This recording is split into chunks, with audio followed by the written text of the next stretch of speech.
Hey everyone, welcome back. My name is Mac, and today we're talking about the 12.1 changes to Elemental Shaman. If you saw my last video, you probably saw me doom pretty hard about this patch. What?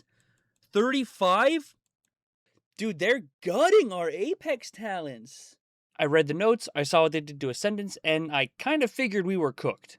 But then I actually got on the PTR and was able to test the buttons. And it turns out, I was kind of wrong. I ultimately think I was wrong. We're still definitely going to have lower burst than we would have in this season. But our base was increased to a point where it only feels a little worse than it does on live when you're in your cooldowns. And your consistent damage is still significantly better. So I'm actually kind of optimistic about it. Quick disclaimer before we go any further, this is the first PTR test, it is not live, and it is very likely to change. Everything I'm about to say is just generally where my head's at and not set in stone at all, so keep that in your mind as we go through this video. 12.1 Curse of Ula'tek is sitting on the PTR right now, and the thing I missed when looking over the patch notes was Blizzard's stated goal. The change to burst isn't just a Shaman thing, it is a Blizzard philosophy shift, and we just got caught in the crossfire. Their stated goal is a flatter damage profile where your cooldown big burst window matters a little less and your moment-to-moment damage matters a lot more. So before anybody jumps into the comments and says, Blizzard hates shamans! No, they might forget about us, but they don't necessarily hate us because this is the direction they're going with everybody. We just so happen to be a spec that lived or died by one single button, so it hits us really hard in a really visible way. And that button is Ascendance, which brings us to the part that made me doom in the first place. So let's just rip the band-aid off now. Ascendance got gutted. And I mean gutted. On paper, it was nerfed from 75% to 30% bonus damage. And that's the kind of nerf that should crater your burst, which is what I assumed was coming. Not only did they nerf our Ascendance, but they also nerfed our base overload damage, which is exactly what Ascendance was buffing in the first place. So Ascendance effectively got double nerfed. But the crazy part is, it wasn't necessarily as bad as I initially assumed. Base damage is up something crazy, with Lava Burst and Lightning Bolt up 30% and Chain Lightning up a massive 60%.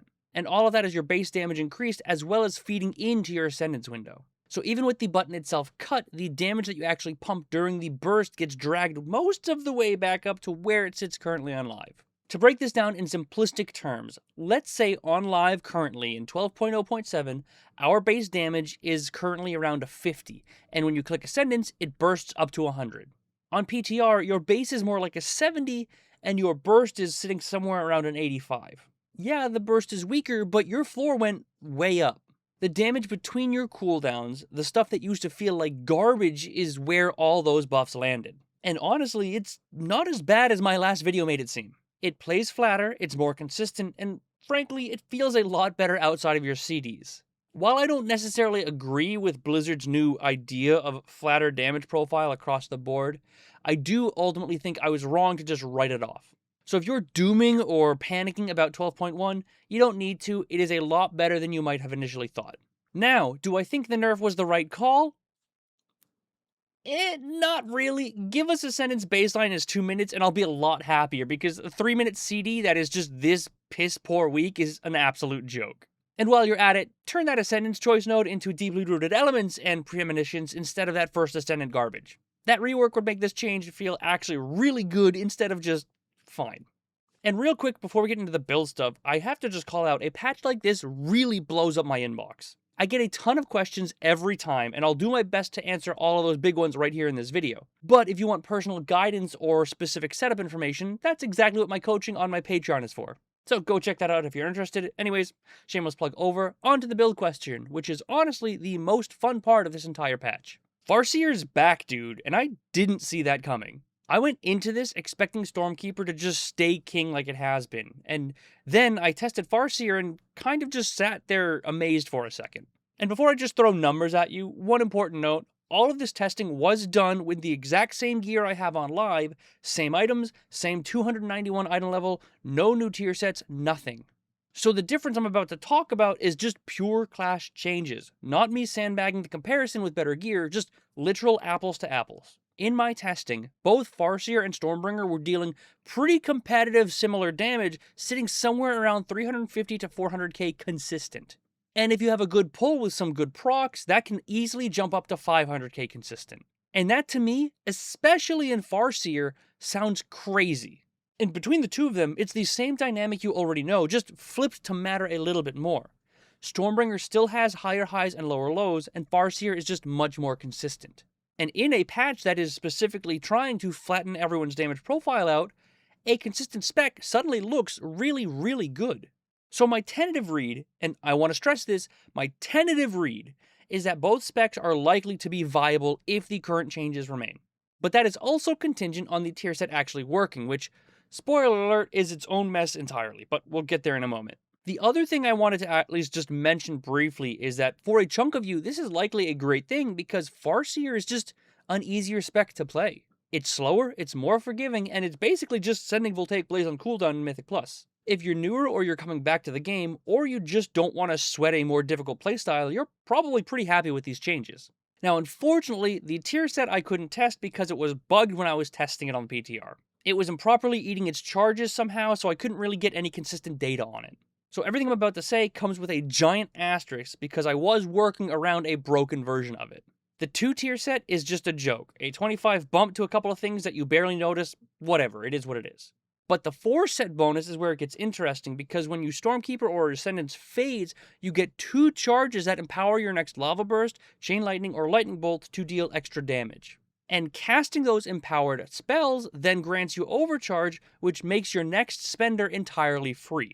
So, 2 charges means technically 2 free spenders each time you finish Ascendance or Stormkeeper, which is pretty dang nice. However, and the part that might be busted in a fun way, is that Tempest procs grant a Stormkeeper charge.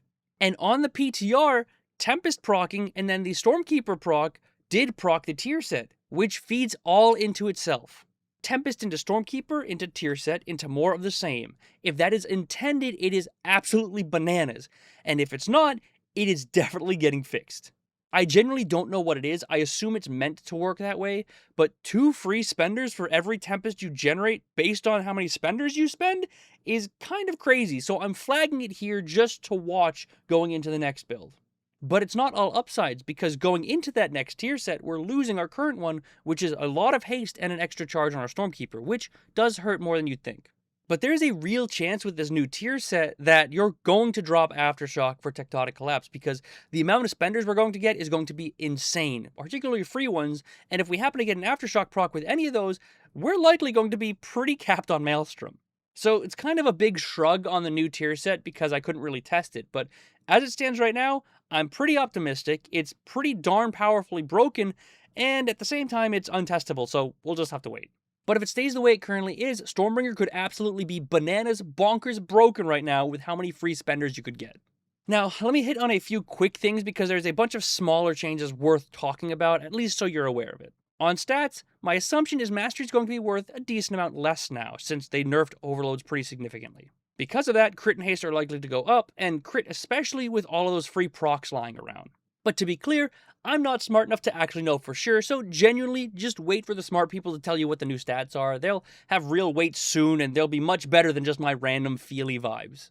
Also on talents, the change to Fusion of the Elements kind of makes it a dead talent in my opinion, since they cut the buff length to effectively nothing. This, coupled with the amount of free spenders you're going to be getting, just seems like it's nowhere near worth a talent point. But that's kind of it, so here's where we landed on all of it. There's a bad news version of this patch and a good news version of this patch, and which one you get depends entirely upon who you are. If you're an experienced LE player, you might be a bit disappointed since your ceiling is lower and you don't just get to delete random packs on command anymore. But you're not necessarily too upset because your overall damage is likely not going to be too different. But if you're a newer or more casual player, or just still figuring out the spec, you just got a big win. Because the number one thing inside my comment section that people are confused about is why their damage sucks outside of Ascendance. That momentum thing I talk about all the time is something a lot of newer or inexperienced players don't necessarily meld with, and the 12.1 fixes in there kind of just fixes most of it by shoving most of Ellie's power back into your base kit. So here's the one-liner I just want to kind of wrap it up on. Blizzard nerfed your ceiling and raised your floor, and unless you're the top 5 or 1%, it's probably a win. My recommendation right now is don't overly think about it. It's only the first tuning patch notes, so we don't know what's actually going to come when 12.1 drops live, and don't overgrind your gear because it's likely that it's going to be just re-baseline at the season flip anyways. You want to test both hero specs, get comfortable with each of them, and be ready to swap anyone on the fly because at the moment, both of them seem super viable. And one more time for the people in the back, this is the PTR build, it is not final and these sims aren't out. We'll talk a lot more soon, but in the meantime, that's all I got for now. But before you go, if this video helped you out, make sure to drop a like on the video, it really does help the channel out a lot, and subscribe while you're at it for more elemental or general WoW content or news about the 12.1 patch. I also stream every now and again over on Twitch, whether it be PTR, keys, raids, so feel free to stop by and hang out. And if you want to support the channel a bit more directly, I've got a Patreon linked below where I offer coaching and additional content, along with a Discord where you can talk about the spec, ask questions, or just hang out with the community. But yeah, that's all I got for this one, so thank you all very much for watching. I hope you enjoyed, and as always, I will see you in the next one.